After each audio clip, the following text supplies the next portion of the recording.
riwayat hidup. Baca manakib dibilang bid'ah kan sambar geledek. Manakib dibilang bid'ah padahal manakib dia riwayat hidup. Kenapa? Ngewetinnya dia baca biografinya Soekarno, dia baca biografinya Ronaldo, dia baca biografinya Messi, dia baca di biografinya tokoh-tokoh yang lain. Dia bilang itu kagak. Sementara kalau orang baca manakib Syekh Abdul Qadir Al-Jailani, manakib Imam Syafi'i, dia bilang bid'ah. Manakib sama biografi dia juga. Makanya besok saya mau ganti, bukannya manakib Syekh Abdul Qadir Jailani, biar kata dia nggak bid'ah, kita tulis biografi Syekh Abdul Qadir Al-Jailani. Kan merempengin yang kayak begitu batu orang. Udah, yang penting mah kita ngikutin apa-apa yang diajarkan oleh guru-guru kita yang ada di Rawal ini, yang ada di Selembaran, guru Daeng, Haji Daeng, Haji Thoir, Haji Syarodi Mijan. Mudah-mudahan kalau masih ngikutin ulama, guru ngaji mah nggak bakalan kesasar. Makanya jangan jauh-jauh dari kiai, jangan jauh-jauh dari ulama, jangan jauh-jauh dari guru ngaji. Kita doakan guru-guru ngaji kita pada sabar, amin. Sebab dari guru ngaji di kampung kalau kurang sabar mah bisa loksun. Jadi kalau iga jarang mah gampang kesurupan. Kenapa? Jangankan salahnya, benernya aja di piido. Tanya tuh Haji Thoir. Iya, jadi guru ngaji di kampung kurang sabar loksun. Salahnya jangankan salah, benernya masih di piido. Jadi guru ngaji, jadi ustadz, sering tahlil. Ya wajar aja ustadz mah doyan tahlil tuh. Ustadz ngapain lagi dia? Ustadz ngojek, dikatain ustadz sih ngojek. Udah serba salah jadi ustadz mah, jadi guru ngaji mah. Betul? Iya. Nah jamaah sekalian, tentunya almarhum meninggal 16 tahun yang lalu. Imam Abu Zuraid pernah berkata, innamal mar'u ahadisun ba'dahu fakun hadisan asanan liman wa'a. Sesungguhnya seseorang kalau sudah tiada itu menjadi cerita buat orang yang masih ada. Mudah-mudahan cerita almarhum selama 16 tahun meninggalkan kita ceritanya yang baik-baik. Betul? Makanya siapapun saudara kita yang meninggal dunia, jangan suka dibuka kejelekannya, jangan suka diceritain aibnya. Ini kadang-kadang kita so bersih banget, ada orang meninggal dunia, apalagi yang meninggal dunia preman, kita so bener. Siapa yang mati? No, preman. Yang mana? Yang rungsep biasa. Dia mah kalau nongkrong di Alfa gak ribut, nongkrong di Indomaret gak orang keras, senter nyala dia meloncat, polisi lewat dia malah loncat. Bodoh, preman mati. Iya, paksa digebukin malaikat gak ngaso-ngaso kata dia. Jangan. Udhkuru ma'asina mautaku, sebutkan saja kebaikan-kebaikannya, jangan memponis. Sebab kenapa? Dia masih saudara kita seiman seagama. Makanya bikinlah cerita yang bagus-bagus nih selama kita masih hidup di dunia. Sebab yang namanya kematian bang, nggak nunggu tua, nggak nunggu muda, nggak nunggu penyakit.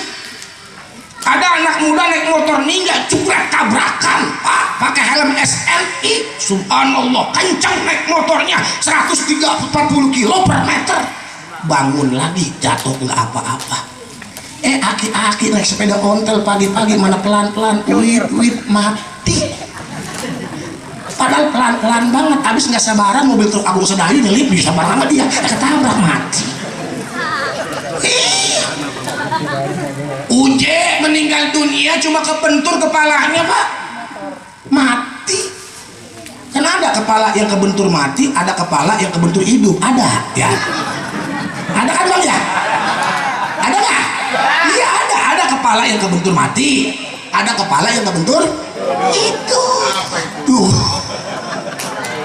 makanya nih kita yang masih diberikan kehidupan, buat tuh cerita yang bagus, makun hadisan asana liman wa'a. Sebab kenapa?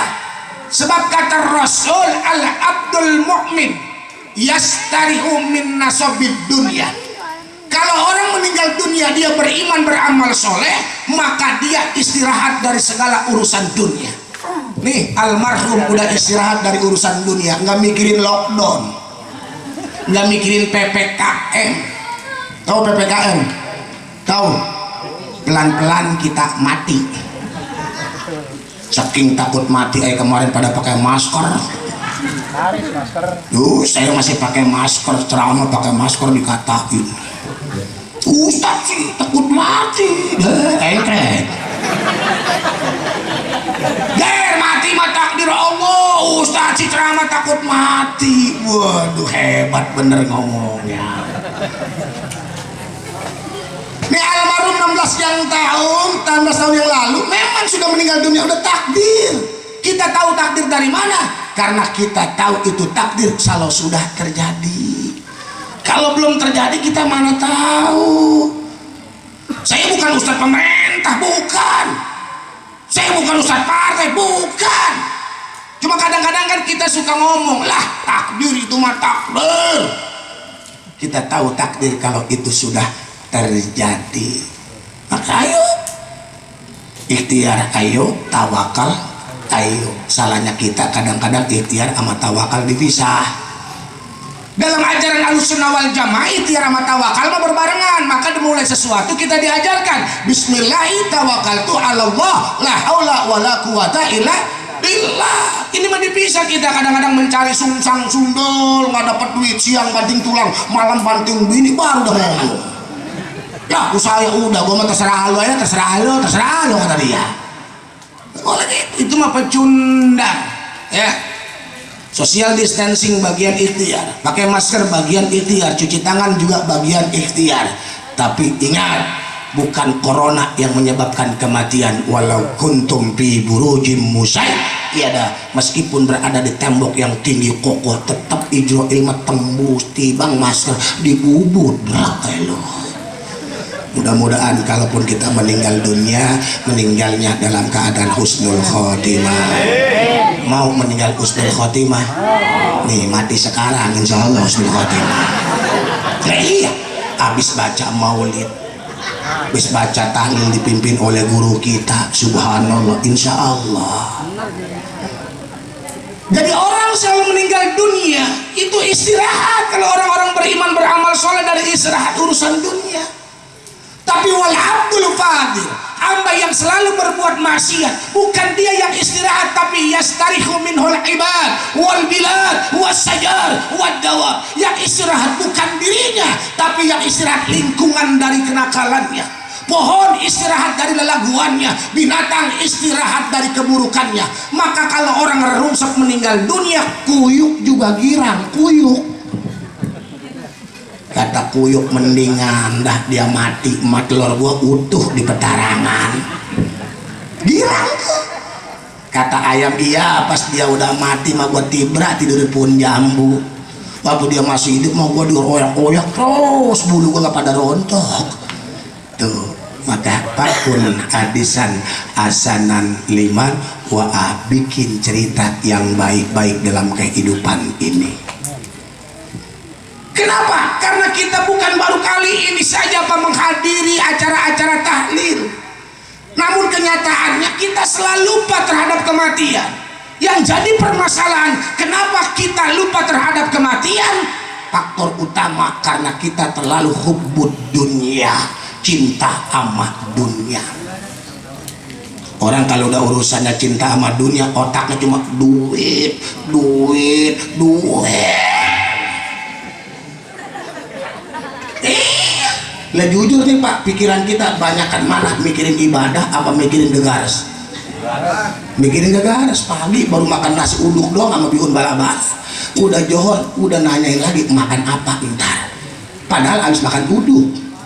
Johor abis makan udah mikirin lagi aja ntar sore makan apa.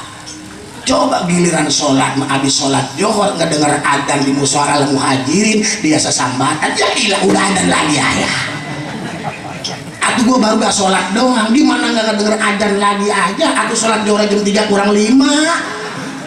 Aku ajar aja disusul sama adzan. Makanya jangan terlalu ngelihat ke atas dalam urusan dunia. Alamatus syaqwa, tanda-tanda orang celaka. Ini kita sering ngomong, enak loh dia mah kaya. Tuh sering ngomong begitu tuh, enak loh dia mah kaya. Enak kata kita, belum tentu kata dia. Ingat bang, tidak ada satu ayat Al-Quran pun yang menjamin orang kaya hidupnya senang. Rasul tidak pernah bersabda bahwa orang kaya dijamin hidupnya senang. Yang bilang orang kaya hidupnya enak, orang susah. Iya. Emang yang ngomong orang kaya hidupnya enak siapa? Enak loh dia sama kaya. Siapa yang ngomong? Orang susah. Orang kaya mah gak pernah ngomong enak loh dia mah susah. Enggak. Itu orang kaya keblinger. Padahal bicara senang bang, nih bicara senang, senangan juga orang susah. Dengar ini, nih bicara senang, senangan juga orang susah. Ini sengaja saya ngomong begini nih, ngegirang-girangin orang susah itu. Lah iya, kalau orang susah nggak digirang-girangin bisa mati berdiri dia. Udah susah ditakut-takutin ya. Cik, coba dah, nih orang kaya bang, nih orang kaya, makan juga diukurin. Makan nasi juga cuma sepiring kecil. Makan daging kambing takut darah tinggi. Betul? Makan emping takut kolesterol. Makan gula takut kencing manis. Akhirnya nelan undur-undur ya gitu. Pantangannya banyak. Coba orang susah mah nggak ada pakai pantangan. Jengkol dilek-lek, pete selong digado, don bebandotan doyan, keremek doyan. Nggak ada pantangannya orang susah mah. Kenapa orang susah nggak pakai pantangan? Karena orang susah mah nggak tahu penyakitnya apa. Makanya orang susah mah gemuk-gemuk sehat-sehat. Betul? Iya, orang susah mah gemuk-gemuk sehat-sehat tuh. Cuma kalau sekalinya sakit mati. Terus nggak keobatan. Udah mau susah, mau kaya, yang penting syukurin dan sabar kita gunakan buat ibadah kepada Allah Subhanahu wa ta'ala. Silakan cari dunia, nggak apa-apa. Islam tidak melarang umatnya buat jadi kaya. Silakan bang cari dunia, cuma jangan sampai terlalu hubud dunia. Gunakan dunia sebagai majra'atul akhirah. Sebab yang namanya ibadah dalam Islam, ada ibadah yang bersifat qauliyah, ada ibadah yang bersifat fi'liyah, ada ibadah yang bersifat maliyah. Ibadah yang bersifat qauliyah nggak pakai modal. La ilaha illallah, la ilaha illallah. Nggak ada modalnya. Ibadah yang bersifat fi'liyah, sholat umpamanya, puasa contohnya. Tapi ada ibadah yang bersifat maliyah, bikin pesantren, bikin majlis, santunan yatim, berangkat umroh, berangkat haji, tuh ibadah maliyah. Harta jadi faktor dominan. Pengen umroh, pengen haji, niat doang, macem nyampe. Paling nyampe pinggir kapal bandara tuh. Salamin gue sama Nabiah. Kan gitu kita mah kalau orang umroh, yang pergi umroh aku yang nganterin 8 mobil. Pengantinnya masih di rumah, dia udah sampai selapajang duluan dia. Mudah-mudahan gara-gara kita cinta sama Nabi, kita bisa berziarah ke makamnya Rasulullah Sallallahu Alaihi Wasallam. Nah, kenapa saudara kita terlalu hubbud dunya? Ibrahim bin Adham pernah ditanya, bima wajadta juhda. Wahai Ibrahim bin Adham, kenapa kau tinggalkan gemerlapnya dunia? Sebab Ibrahim bin Adham adalah termasuk golongan bangsawan orang kaya, tapi dunia dia tinggalkan. Pertama dia menjawab, ra'aitul qabra muhisan wa laisa ma'i muhisun. Ra'aitul qabra muhisan wa laisa ma'i muhisun. Saya melihat, menyaksikan kuburan, satu tempat yang menakutkan, sementara saya tidak punya sesuatu yang bikin menentangkan. Maka orang selembaran sering-sering nongkrong di kuburan. Jangan sering-sering nongkrong di Arkadia, banyak memedinya. Sebab memedi sekarang mah beda sama memedi zaman dulu. Memedi zaman dulu berpocong, sekarang mah agak pada di rebonding. Tuh sering-sering lihat, perhatiin tuh di TPU. Cuma anak sekarang mah nggak ada yang takut sama kuburan. Emang bocah-bocah kayak begini takut sama kuburan? Kalau kita mah dulu masih kecil, jangankan kuburan, nunjuk dong sama mak, lamot suruh lamot. Tanya ada ya, suruh lamot diserem-seremin. Anak sekarang mah main tanggal di pala kuburan, main layangan pala kuburan orang diinjak-injak. Tuh malam minggu aja kuburan rame, pada main HP di kuburan. Ditanya kenapa lu pada di kuburan? Ustaz sinyalnya bagus kata dia. kuburan siapapun dia, pangkat dan jabatannya tinggi, kedudukannya, hartanya berlimpah, nggak mungkin dikuburnya sampai 8 kali 80 meter. Nah, Jokowi gak kalau mati, Pak yakin pasti Pak kuburannya sama kita. Camat kayak bupati kayak gubernur kalau mati sama kuburannya segitu gitu juga, betul. Paling juga 1 kali 2 meter. Bayangin tuh, bayangin, coba bayangin dulu kuburan, bayangin kuburan. Bini nganterin paling nangis dia sehari, anak nganterin paling gak sesenggukan bentaran, temen nganterin ke kuburan laganya doang, sorry bro dinyali balik kuburan kita, sorry sampai sini doang ya, yaudah lu lihat gue jauh-jauh begitu doang. Siapa yang nemenin kita kalau bukan ibadah kita? Makanya kalau ngaku cinta sama Nabi, ikutin Nabi. Karena kata Imam Hatim Ad-Dahid, manidda'a hubban Nabi sallallahu alaihi wasallam min ghairi tibai sunnati fa huwa kadzdzab. Kalau ada orang sayembara ngaku cinta sama Nabi tapi tidak mengikuti sunnah-sunnahnya, maka cintanya dusta. Jangan sampai maulidan diadain sampai jam 1 jam 2, sembahyang mah kagak, kan PA. Ini kadang-kadang kita demo takbir Allahu Akbar, sholat mah kagak, kan keblinger. Lu ngapain takbir kagak sembahyang? Lu kadang-kadang minal aidin wal faidin sebenuh, minal aidin wal faidin, tarawih kagak, puasa kagak, sholat kagak, udah sembahyang id duluan, jalan duluan. Jam 4 udah ke masjid, salah duduk tempat khotib didudukin sama dia. Pakai kain, cap baja duduk lupa dirowek sama dia. Yang pakai pas bedanya seorang nggak gemuk, percis saya gak ada lagi duduk di depan mimbar. Isi dengan ibadah, isi ini dengan ibadah. Makanya begitu sayangnya ini keluarga almarhum, 16 tahun sudah meninggal dunia, tapi nanti diadakan khatmil Quran juga, betul?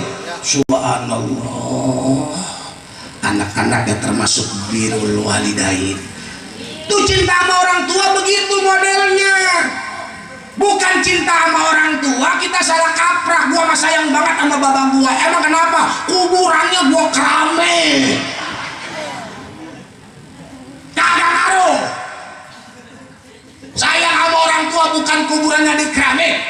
Sayang sama orang tua bukan kuburannya digerane, tapi sayang sama orang tua. Nih, kalau perlu pikul Jumatin maro, setiap Jumat ziarah ke makam orang tua. Ba'da sholat kirimin Allahumma gfirli dunubi wali walidaya barang warhamhuma kama rabb. Allahumma gfirli wali walidaya warhamhuma kama rabb. Allahumma gfirli wali walidayya. Kalau perlu kata ulama, selesai sholat maghrib sebelum baca ajirni minan nar 7 kali, domirnya nggak usah diganti, ajirni minan nar 7 kali. Jangan kongkok dulu, jangan ngomong dulu sebelum baca ajirni minan nar 7 kali. Ini kadang-kadang kita sholat habis assalamualaikum, assalamualaikum bukan tasbih yang dipegang, si HP. Habis sholat bikin status, beres sholat doang ini hengrek. Mau sholat Jumat aja bikin status setengah 12 OTW masjid didi. Jam 1 bangun tengah malam mau tahajud cuma dingin bingit ya. Laganya. Beres gitu kata ulama, lanjutkan sholat ba'diyah maghrib, surahnya bebas, surahnya bebas. Apal waqiah rokat pertama, apal tabarok rokat kedua. Emang apalah kul doang, ulokinnya kul doang. Iya, kalau Nabi mah sholatnya apa, sunnahnya saya ya Allah, tawarramat qadamahu hatta taqturad daman, kakinya sampai pada bengkak. Rasulullah qiyamul lailnya aja. Kita mah beda, kalau Rasulullah sholat kakinya sampai bengkak, kita mah entar kalau udah bengkak baru sholat. Ya lo ini kenapa ya kaki nggak baik-baik? Ke dokter kamkam tiap minggu nih ya lo. Daun babakan mau udah 3 rebusan ya lo, tuh udah bengkak baru inget sholat. Rasul pak sholat ya terlambat amat ya, dikit lagi ya hampura ini mah ya.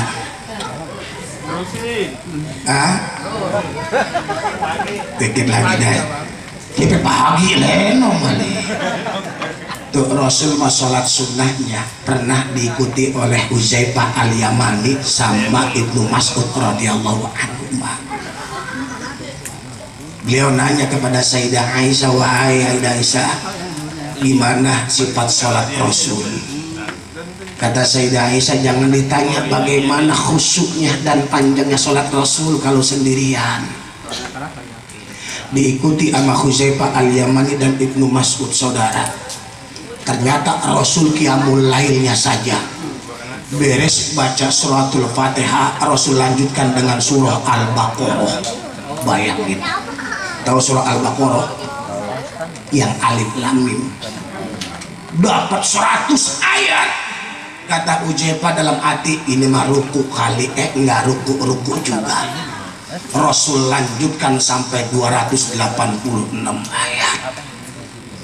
Kata Ibnu Mas'ud, ruku kali ini ternyata Rasul nggak ruku, langsung lanjutkan surah Ali Imran dapat 100 ayat.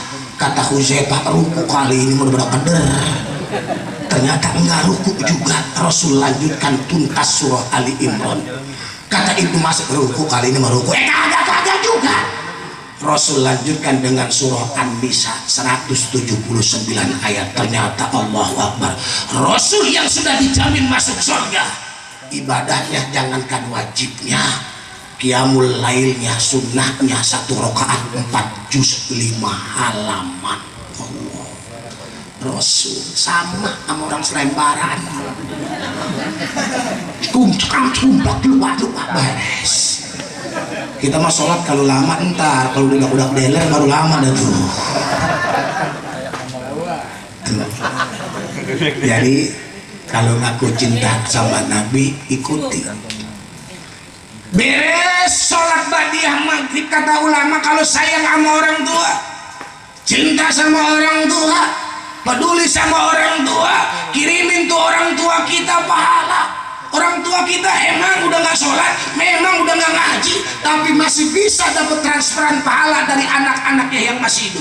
Ini saja disaksikan Bu, dilaporin nih sama malaikat terhadap Haji Marsidi. Wa qul i'malu fasayarallahu amalakum wa rasuluhu wal mu'minun. Surah At-Taubah ayat 105, di mana Imam Ibnu Katsir menafsirkan ayat ini dalam tafsir Ibnu Katsir, inna amalal ahya'i tu'radu alal aqibai wal asairi fil baljah. Amalan-amalan yang dilakukan oleh anak keturunannya Ustazah Haji Emah ini dilaporkan sama malaikat. Hei Haji Marsidi bin Akhir, ada kiriman pahala. Pahala apa? Makanan tim sedekah, bacaan Al-Quran. Buat siapa? Buat kamu. Dari siapa? Dari istrimu, dari anak keturunanmu. Nih dilaporin, nih almarhum girangnya nggak kedaek, mudah-mudahan kuburnya jadi taman surganya Allah Subhanahu wa Ta'ala. Tetapi kalau ada orang yang meninggal dunia, anak-anak yang nggak pernah baca Quran dikirimin buat dia, nggak pernah sodako dikirimin buat dia.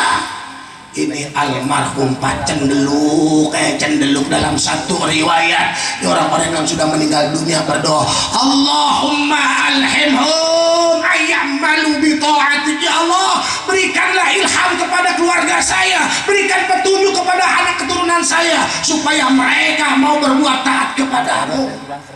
Tapi kalau anak-anaknya yang ditinggalkan sering ngaji, kirimin doa, kirimin sodako.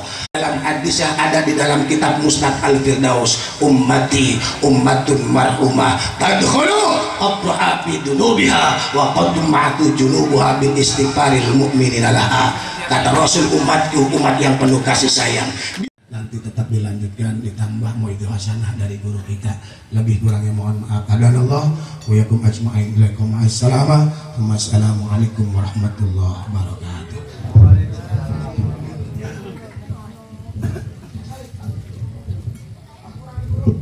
Ma'asyiral jamaah haul ya dirahmati. nanti ada pembacaan suci Al-Quran yang akan dikumandangkan oleh Ustadz Herdiansa dari Tangerang. Jadi nanti di tempat yang sama pada tanggal 5 November, tepatnya hari Jumat malam Sabtu, Musola Al-Muhajirin akan mengadakan peringatan Maulid Sayyidina Muhammad SAW, yaitu dengan penceramah